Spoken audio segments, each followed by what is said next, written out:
Hey everybody, Dave Whitmarsh for Best Practice in HR, doing a CEO interview with Doug Brown.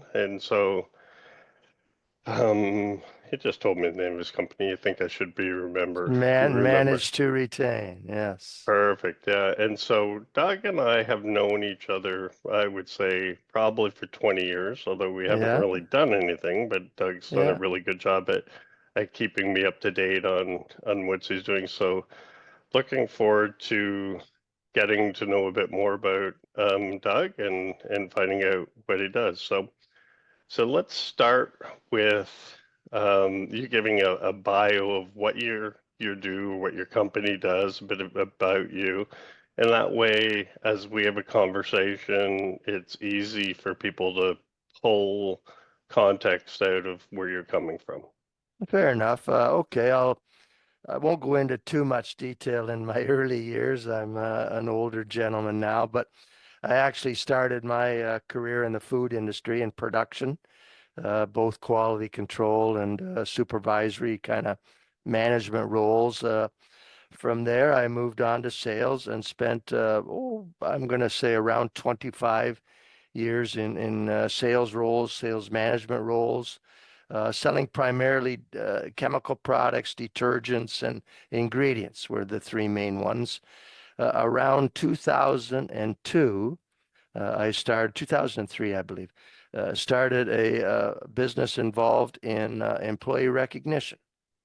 And we were providing rewards and gifts and things like that to employees to and organizations, I should say, that kind of recognized and appreciated their people in their workforce. That progressed, David, to another company called Engage to Perform.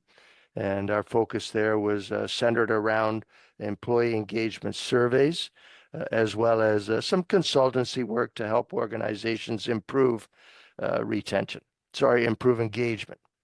And then around 2020, just kind of when the pandemic was happening and we started to read about increases in employee turnover rates and organizational challenges in that area, we felt we had something to offer. And as a result, we formed a company called Manage2Retain. And it's really kind of centered around how can we help managers that who are so critical really in the employee retention process. How can we help them succeed in building the relationships and the trust and these kind of things that help the organizations to retain their talent? And that's what has brought me to where I am today. Very cool. So a very natural progression, right? Yeah, it You dipped your was. toe in with rewards and went, hey, there's a few things that can happen here, engagement and retention Hmm. and so supernatural. And what size of like what's your ideal company size or where do you find that you make the biggest Yeah. impact? The target for us, David, is kind of the small to medium-sized enterprises, and there's a couple of reasons for that. One, often we find that those organizations may not have some of the resources and strategies and techniques in place to kind of deal with these issues. They may not have a full HR department.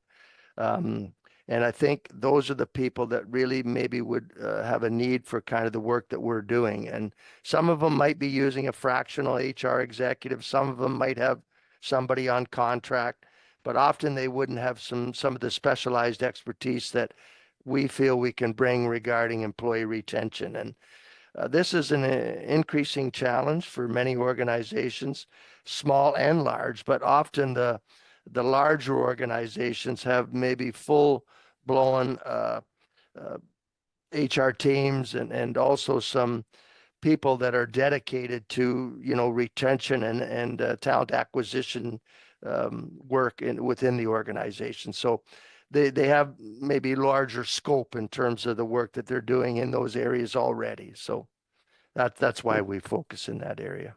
Interesting. Just out of curiosity, when you speak um, with these companies initially, what percentage of them do you think actually have a good handle on the cost of employee turnover? and retention strategies to Yeah, go along with that? yeah, that's a great question, David. And I think it's changing a little bit. I would say that talent retention is in some ways an emerging science. I don't think that organizations often focused in this area beyond compensation and salary. And that was always kind of the main key. What can we offer these people to not only attract them, but retain them? So when we first talk to companies, I think that they're many times not aware of the whole cost. They recognize there's a cost and they've got to go out Mhm. and rehire somebody. They might have to place an ad on LinkedIn. They might have to place an ad on Indeed or one of the job platforms. They might have to work with a recruiting agency. They recognize there's going to be some more training involved when they bring in a new employee. But I often see that outside of the direct costs that they recognize and they calculate and they understand, there's many, many, many indirect costs. And these are often overlooked by organizations. And I'm talking about maybe the loss in productivity, not only when the employee has left because other people are kind of uh, uh, filling, filling in the slack, so to speak. But Mhm. also when the new employee comes on board, research shows that it takes, 9 to 12 months before they achieve a full level of high level productivity in that position. So there's that. There's often quality concerns. There's sometimes customer impacts. There's sometimes difficulty in attracting and retaining or attracting new employees. It can have a brand impact. It can affect disengagement and morale of the remaining employees. And so when you go down the list and you really start to calculate all of the cost involved in these situations, it really opens their eyes, so to speak, and they begin to say, geez, I didn't realize or I didn't recognize that all those costs were involved. But I will say, just to finalize that thought, is this is really a critical thing that organizations must understand is, the impacts to their organizations as well as the cost. And because I think if they're going to invest in a retention strategy or retention programs, they first need to determine, is this a priority for our organization? Do we have to provide more budgets and resources and support to get on top of this and help improve these types of problems? So that's why it's so critical. Yeah, I would even take a step back and say, of course you need to have a retention strategy. And I would say some of your first strategy would be just identifying your staff, right? As far as A, B, C, and D, or however you want to categorize it, because if you have some underperforming people and they choose to go, that might not be a bad thing. But heck, if you have an A or an A plus player that's leaving, um, that can really throw a department or function in your organization, behind the eight ball for a good period of time. So, Yeah, it really can. And these are the people that, your high performers or hippos or whatever you want to maybe call them. They might even be part of your succession plan. hmm But these are the people that tend to drive the results and the performance and achievement of the objectives that you want. And, I'll tell you a little story. I was actually reading an article recently, and it was talking about how one company was bidding on a major project, very lucrative, significant project, and I think it was in the engineering field, and it was worth many millions of dollars to them. And unfortunately, they ended up losing the sale. One of the sales reps that was quite heavily involved in that project. That sales rep ended up going to a competitor, and the organization lost that opportunity to the competitor. And that resulted in, the loss of several millions dollars and untold profits to the organization simply from losing one employee. So it hmm can have major impacts on the organization.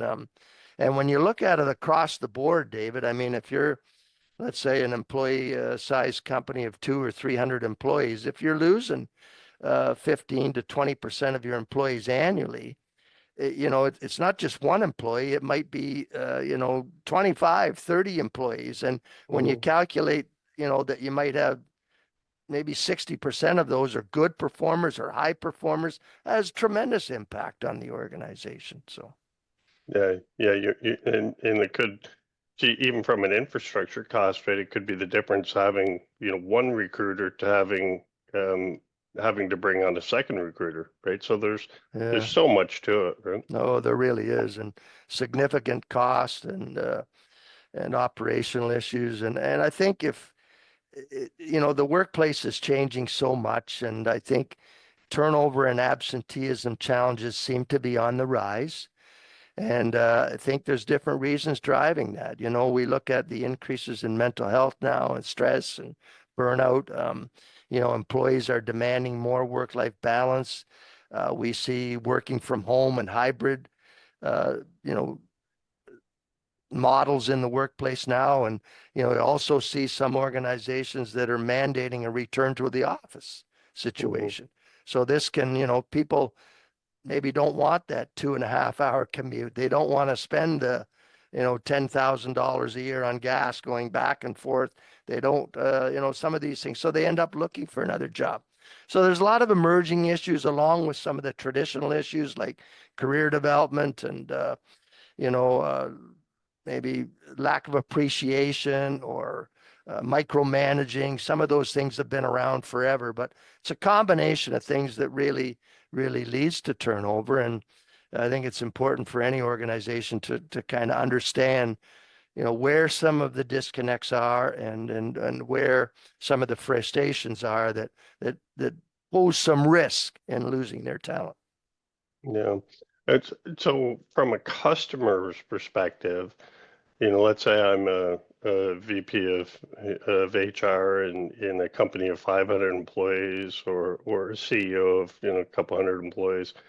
Um, what are some of the things that are happening in my organization that I should consider red flags and should consider outside help if I don't have internal people that can handle it?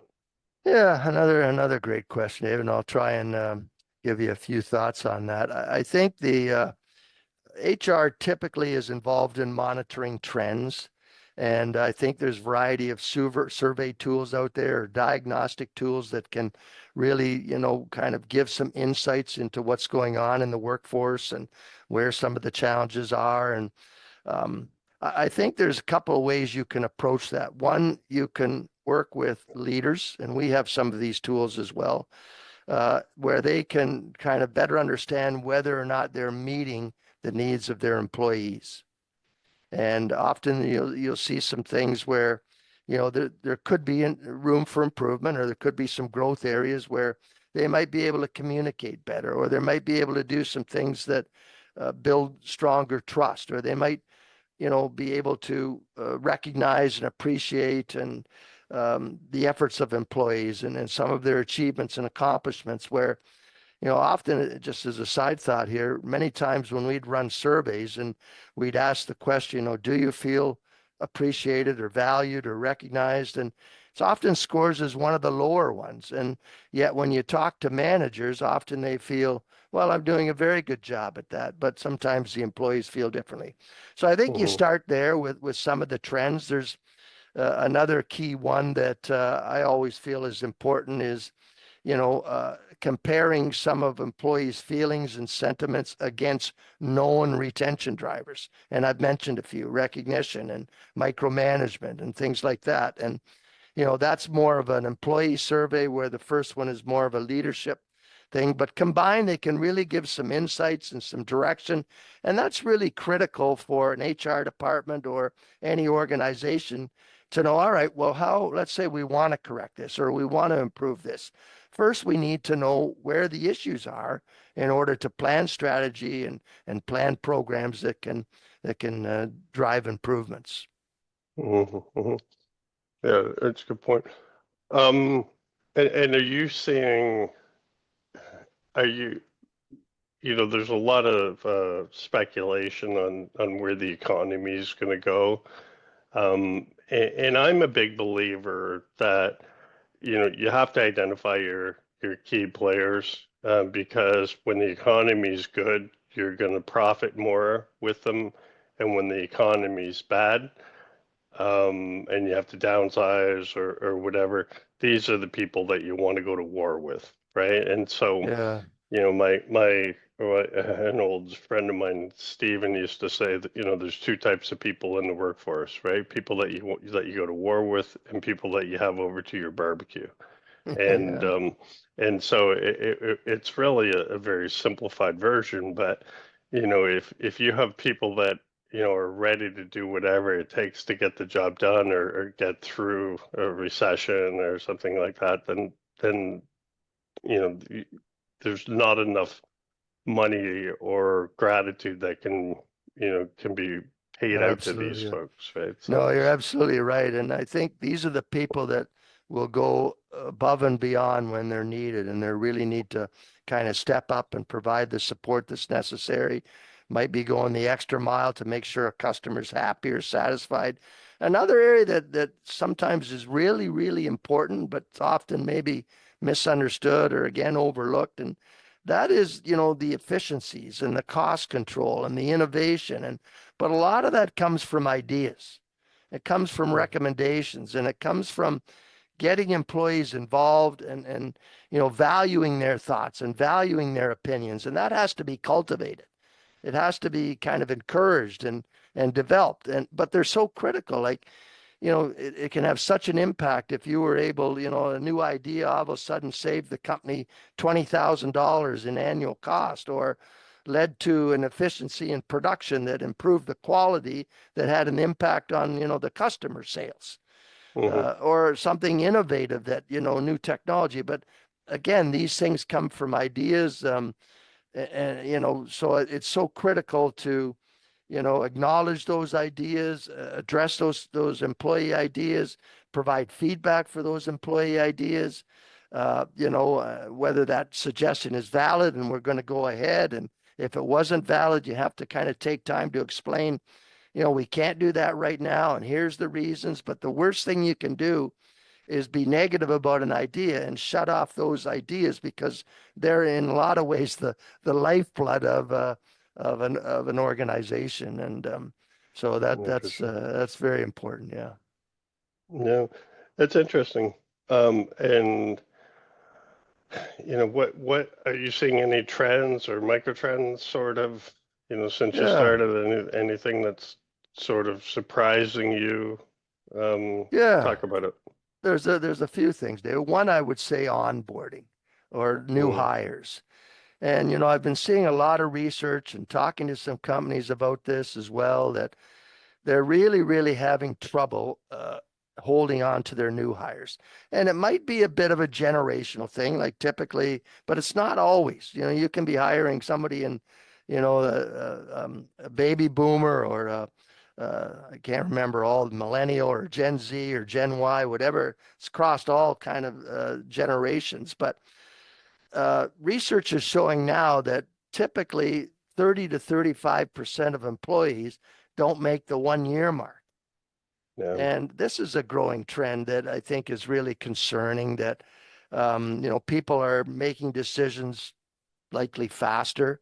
It seems that organizations have a very short window to really kind of create some positive impressions within their organization. And uh, people form opinions sometimes within weeks, or even 3 or 4 months, that I have a future here or I don't have a future here. So I think there should be some focus on that onboarding period to really create and make it a rewarding experience for the employee. I think ultimately it boils down to, do I create more positive emotions than negative emotions? And positive emotions are building pride and, feeling appreciated, and, ask for their ideas and thoughts, or how you can support them, or, building some communication channels and trust, and comes from one-on-one conversations and things like that. Those things all kind of create, a sense of connection, and a sense of, some pride and things like that, versus some of the negative emotions where maybe they're struggling in their role and they're not getting any support, or there's been some quality work and perhaps the manager was critical, or things along those lines. So you really, really have to be careful. That's one of the key trends that I'm seeing. I think another one, of course, was I mentioned earlier that working from home and hybrid, and some of the reasons that employees are pushing back about the return to office mandates. Um, I think as well the mental health and the stress and the work-life balance with the technology that's out there today.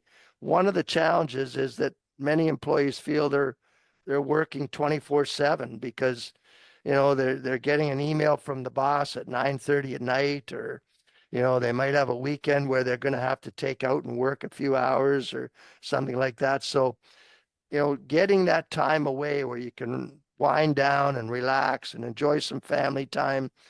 These are going to be real key issues, I think, going forward in the workplace and in terms of workforce needs. So, Very cool. I don't, is there anything else you sort of want to talk about here before we uh, wrap up? yeah, I think we've touched on most things. Maybe one last thing I'll mention, David, that I think is really crucial. And that is, I think organizations should seriously look at getting their managers involved in the retention process. And we have some strategies around that as well. But I think first of all, the senior executives and the owners, they're more working on customer satisfaction and the vision for the company and budgets and strategic growth plans and these kind of things. So they don't have the day-to-day interaction with employees. I would say HR, certainly plays a critical role with monitoring trends and building the programs and things like that. But here again, they're removed often from the day-to-day activities with the employee. But the one person that probably has the most influence and most impact is that direct manager, because this is to us where the core of retention happens, because it really is that working environment that the employee is involved in that often creates those positive emotions, or conversely those negative emotions. And when you look at some of the things the manager influences, it's things like trust and two-way communication and performance feedback and recognition and autonomy versus micromanagement. They're the ones that often should be supporting and understanding and addressing employee needs. So they do have a rewarding work experience. They can help with career growth. They can, ensure that the employee gets the training they need to move in the direction that they want their career to go. There's psychological safety aspects, and so that and the manager again creates that safe environment where the employee can speak out or share an opinion, whether they agree or disagree. So there's so many things that manager does, and I always encourage organizations to make sure they get the employees involved in the retention. Sorry, the managers involved in the Mhm. retention process, because they play such a critical role.